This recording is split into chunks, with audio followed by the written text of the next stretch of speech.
Button for punishment.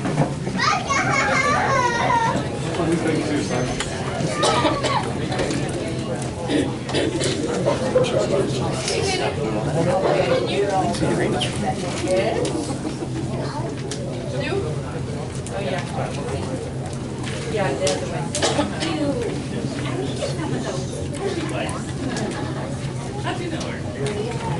Out of closed session.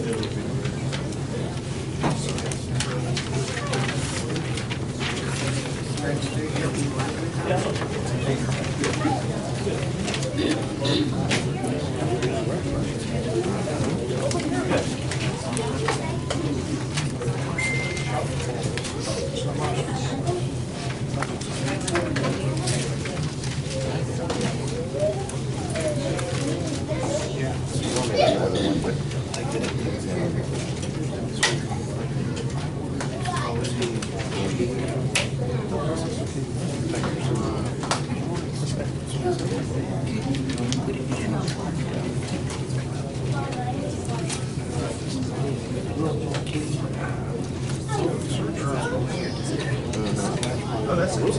It's entirely up to you. You have, okay, maybe in the 7th, you can use that. It's broken right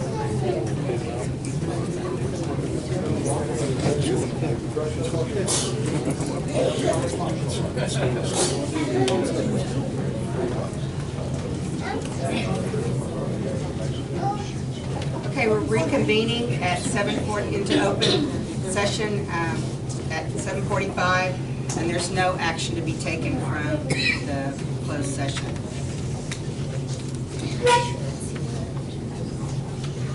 There's a couple of discussion and action items that we want to get out of the way, just a couple of them, and then we'll get to the hearing. There's discussion of possible action, item number 7, on the subdivision of property, preliminary plat, 1.14 acre tract for SART sublot 1, lot 1 and 2, submitted by Donnie Beasley.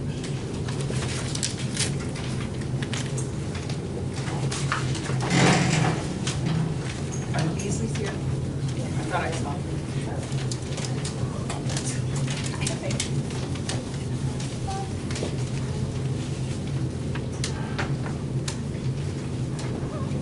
Dean, where are you?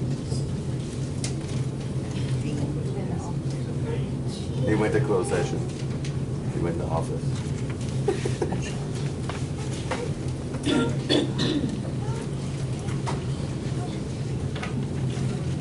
Okay, y'all seen this? Is there any questions for Dean or Beasley?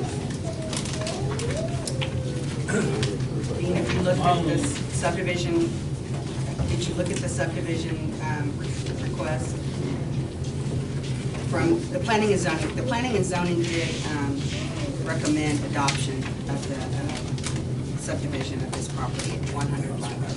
Yes. So, Madam President, I make a motion that we approve the subdivision of the Beasley's request. all in favor?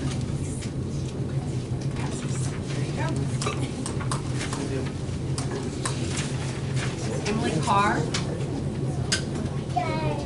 Is Emily Carr here? They're not here. Okay, the other, we can take care of that later. All right, so we are going to open the public hearing for discussion on the specific use permit 2019-01 requested by Skyway Towers that will allow the petitioner the construction operation of a communications facility, including a tower at 505 South Storks Street, Michigan subdivision, Block 1, Lot 4,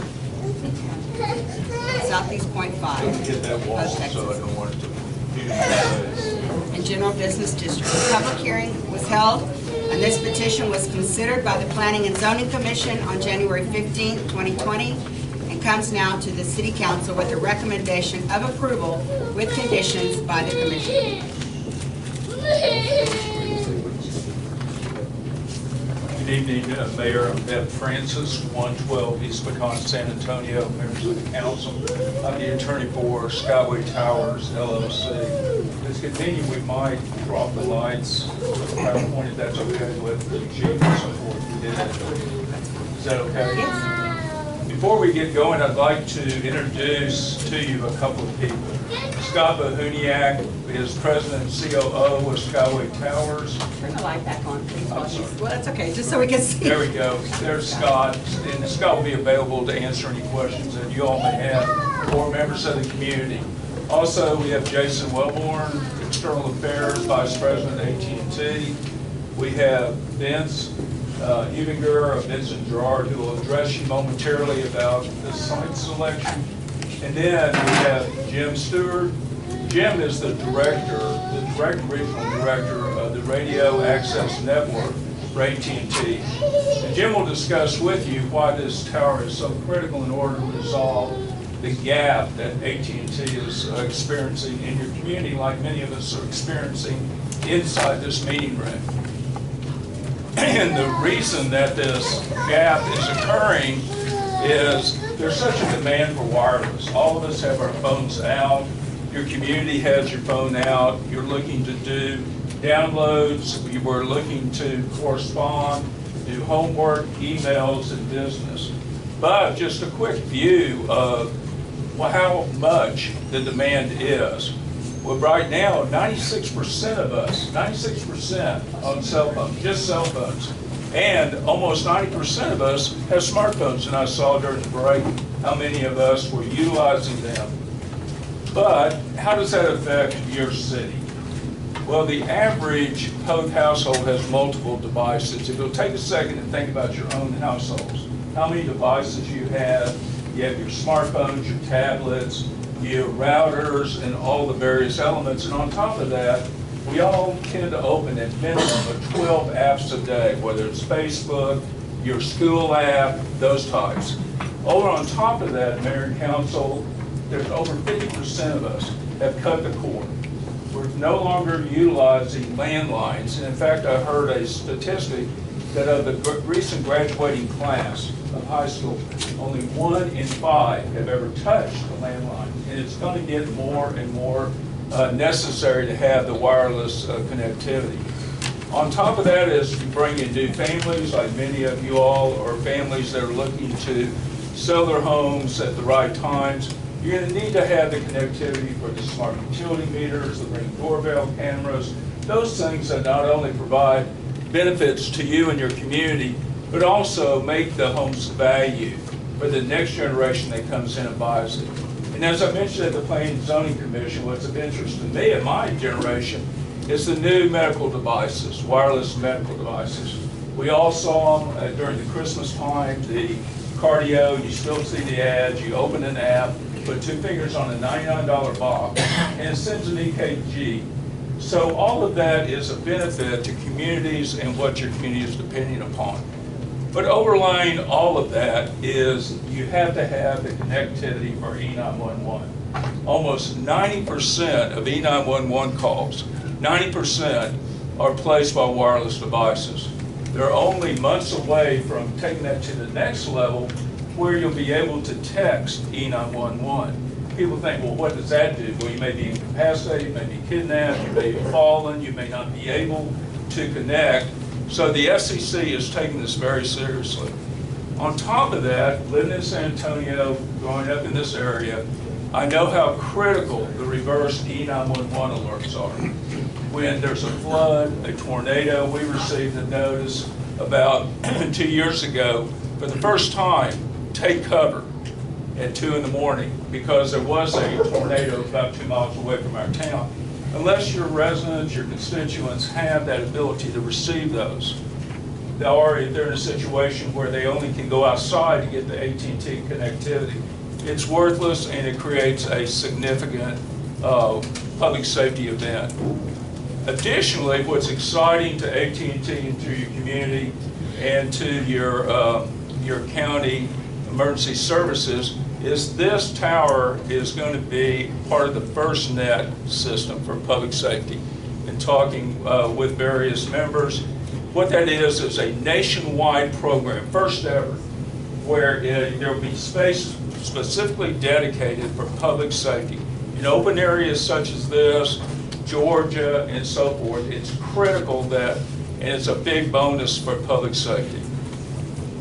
Now, just very briefly, why am I talking about the City of Poth social media?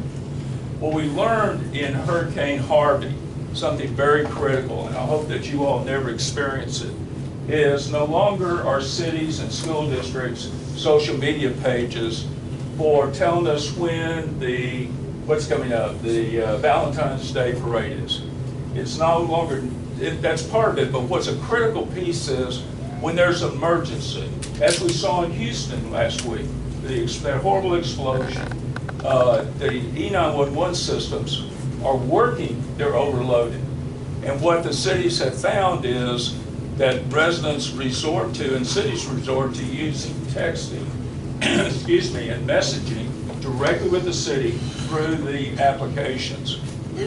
This Poth Independent School District, I was talking to one of your residents that's highly regarded, as you know, and they have a deep interest in the connectivity.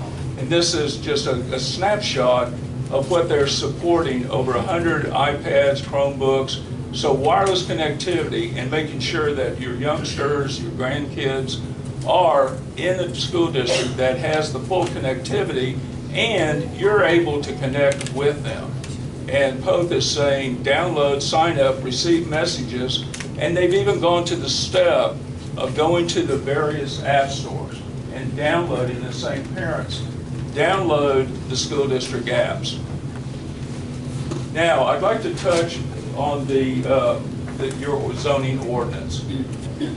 The zoning ordinance, as you know, general business district. This site is in the GB General Business District. It says the purpose of this district is to provide general commercial uses which serve a citywide or regional area. This clearly, as you will hear from Jim, this definitely serves a citywide and even can be considered possibly a regional area. It says that the building or premises shall be used only for the following purposes. In your binder, in the folder, I've given you the list of Appendix A. And you'll see that radio, television, or microwave towers are permitted with, it's a permitted use, and that's why we were before the Planning and Zoning Commission. And that's why we're before you tonight. We're asking for the specific use permit. But additionally, what's important is to look at and understand and appreciate what are the uses by right. And we just picked out a handful of uses by right that literally the site can be used for, which would never come before you. It would go through the building permit process. All the way from pet clinics to auto paint and body shop. You could have a convenience store there, possibly a 24-hour convenience store. Gasoline service station is permitted by right. It would have to just go through a building permit process. And even a liquor store, and we all know the hours of liquor stores and the traffic, and a tavern. You could literally have, by right, a tavern under your code in a GB district.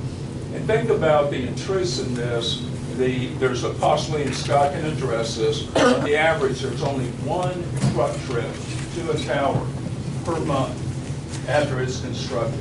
And that's just to check the electronics and see if there's any additional maintenance necessary.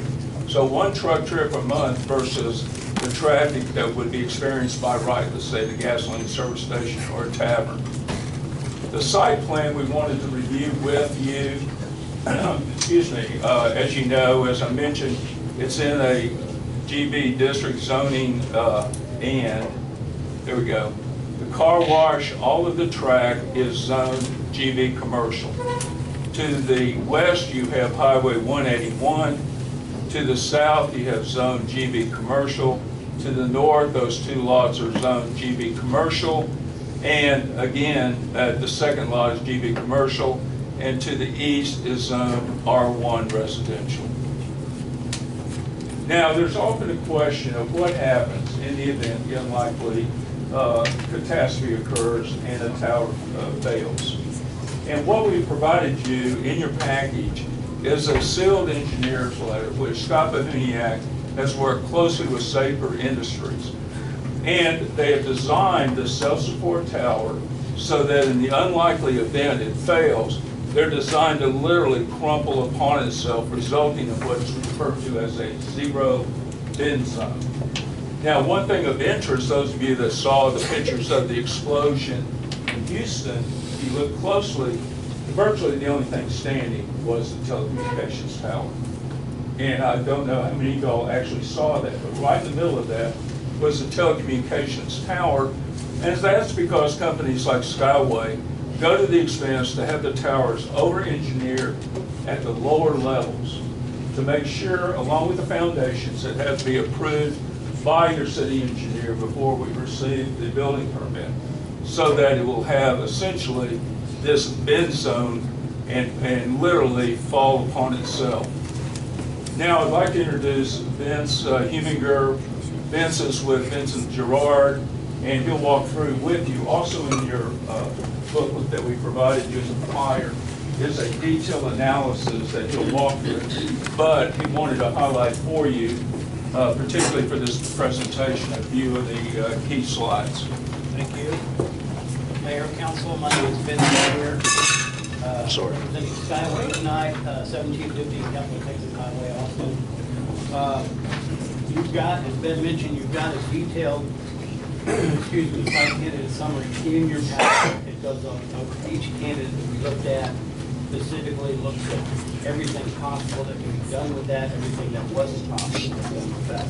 So what I'm going to do is brief you over that, just tell you what makes a good candidate, what validates a good candidate, what we did specifically for this site, for this ring, to try to find the best solution possible. Now, you see an aerial of just generally the whole city of Poth. The green ring is the search ring. You don't confuse that with the coverage. The search ring is not approximate, it's an exact location calculated by Jim and his team at AT&T based on the information they get from the switch. It is the most optimal position and location. And that ring is shown there. You see where the star is our site. The first thing, this usually takes the longest time to go through the candidates on all the milestones for a new site. But what you see there is the first priority is to identify any vertical structures in the area. So we did that. We came out to Poth. We looked at on County Road 226, about 2 miles away, is an American Tower. I think there's Verizon on that side over there. It's just too far out.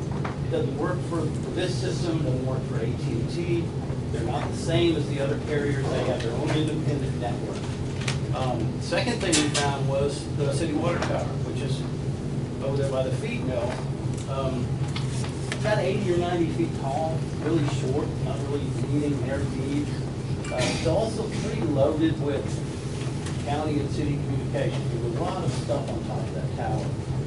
Could have banded lower, but then you lose about 20 or 30 feet. So that site was not considered. Now, exhausting all vertical opportunities, we have to go look at the ring and look at everything in that ring that will work. And what I'm going to do is brief you about the things that don't work for us. Bev mentioned Harvey, and floodplain is one. So since this is the first net site, it's got to be on air even during times of crisis. So we can't go in the floodplain. We can't even consider it. We have to get to this site, whether it be an adjustment during a storm, and we know how these flash floods are in Texas. I lived here all my life. But a storm, anything. Refuel the diesel generator comes on after 8 hours of downtime. You want that thing powered up. So floodplain took out 2 and 3, candidates 2 and 3, and a major portion of the 1. The next thing we run into a lot is non-response. We try to contact all of these people. We try mails, emails, phone calls. We're not a utility. We can't come in and say, hey, look, we want you to be here. It's a free market situation. They got to negotiate. Please, the owner can say, no, I'm not interested. Sorry. Or they just don't respond. So after months of that, we can't continue to carry those guys. We have to invalidate those sites too. That was site 5, 6, 8, and 10. No response. Or they said they wanted to restore. The next important, probably the most important, what Bev talked about is your zoning map. And the zoning map really is what we live by in my experience, and county experience, we try to figure out what zoning we need to get this done. City of Poth has 4 zoning categories: R1, R4, GB, which is general business commercial, and MI, manufacturing, industrial, something like that. MI is the east is the feed mill, to the west is the slaughterhouse. Those things aren't even close. We can't use those things. We'd love to, but we're not even close to. Back again, that search ring there. So we got to focus on commercial. The GB areas are shown in dark gray. Immediately on the west side of State Highway 181, there's dozens of sites that don't comply. They're residential. We can't do that. It's not even an option, not variance, not anything is prohibited, so we can't do that. We come into zoning with some of the landowners that have commercial but don't want us in the commercial area. We have 2 sites like that. That said, well, I want you in the front, push you in the back, and guess what? That's residential. So those candidates were eliminated. I think those were 4 and 11. Tracks 4 and 11 were eliminated because the preference was not in commercial from the land. And again, it's a free market. You can't make them do what they don't want to do. The next thing is environmental. Environmental will kill a site. We have to do phase 1. We have to do these regulatory situations. There are hundreds of things we have to go through, including FA, height, and stuff like that. But track 1 was interested. It had some deep storage, long-term deep storage. It's probably phase 2. We know by experience we can't mitigate phase 2, so we have to move on from that side. So the remaining part of track 1 was invalidated because of environmental. So the final thing is probably the easiest one is side area. We have the side area. We have some property owners that are interested in it.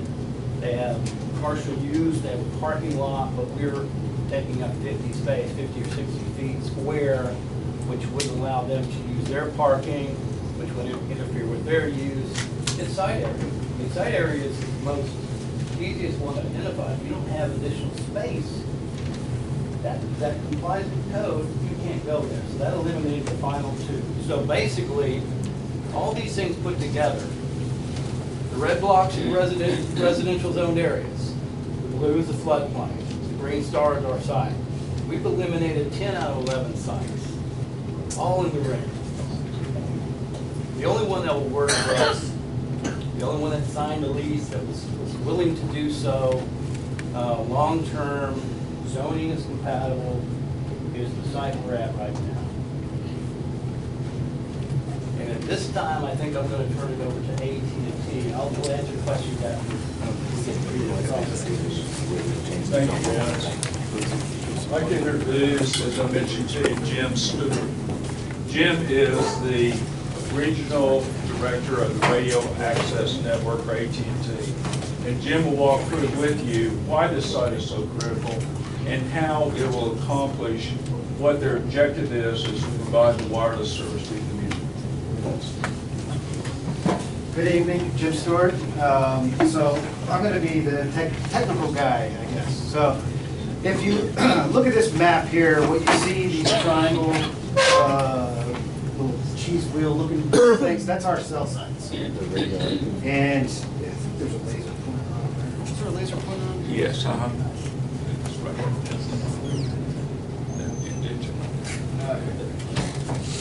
So these are existing sites.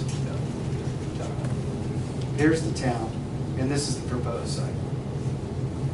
The distance from our existing sites to town is just shy of 6 miles. So all of the traffic in town, and I'll explain this in a second, there's a lot of information there. All of the traffic is at what we call the cell edge, right at the edge of our existing sites. That's why it's weak literally everywhere in town. And a lot of buildings and your homes and whatnot, there's no service. This black polygon represents the general area that the new site will cover. So it's a large area. The blue polygon represents the town. And here we go. So this is sort of before and after. What we're looking at here is coverage from our existing sites. Red would be good, or you know, think strong signal, and blue would be, you know, literally nothing. And when you're in this orange area and yellow area, that's not great either. It'll work, but it's subpar, let's say. This is what the coverage will look like with the site. So everything gets covered. And what is important is when you look at the distance from our existing sites to the target area, what we do is we take a cross-sectional analysis of a whole host of different data points. You've got, obviously, coverage, but there's a lot more than that. There's analysis on how efficient the traffic is being handled. And when you have a large traffic demand at the cell edge, this far away from existing sites, the traffic is very inefficient. When it was just voice, it was no big deal, right? It's just voice. It does not take up a lot of, there's not a lot of packets for voice. But for all of the YouTube and everything else that you do on your phone these days, there's an incredible amount of packets for that. And what you end up with is you've got your payload, and then to correct that payload, we get these errors when you're at the cell edge. You have to add more bits.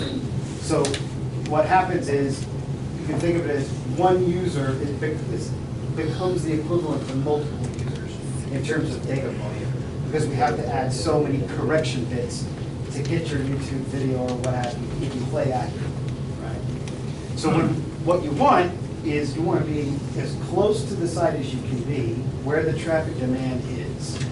And so we do this cross-sectional analysis of where our existing coverage is, where our existing coverage is deficient, where we have these inefficiencies in traffic, and we start layering all of these data points onto a map. And what you end up with is effectively the surgery practically draws itself. Right? You end up with this is where it needs to go. And that's what that green, I'm going to go back a few. That's what this green circle represents, is after you look at all of that data, that's the best placement for a site.